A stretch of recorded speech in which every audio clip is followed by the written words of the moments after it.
Hello everyone! In this video, I'm going to show you how to import an image into Canva. First, go to canva.com and log in. You can either create a new design for your image or add it to an existing one.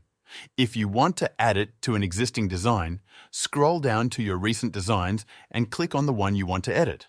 For example, let's say you want to add the image to a quote design you've already started. Click on Edit to open the project. Now, you'll need an image to import. It's best to have the image saved on your computer. A good place to find royalty-free images is pexels.com. For example, I'll search for sunset on pexel.com, choose an image, and click on the download button to save it to my computer. Once the image is downloaded, head back to Canva.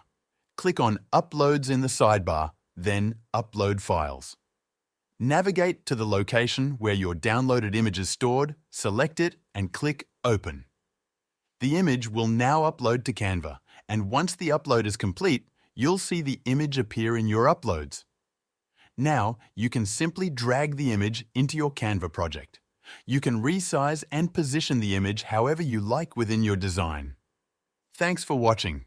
If this tutorial helped, please like and subscribe for more tech tips and tutorials. See you in the next video.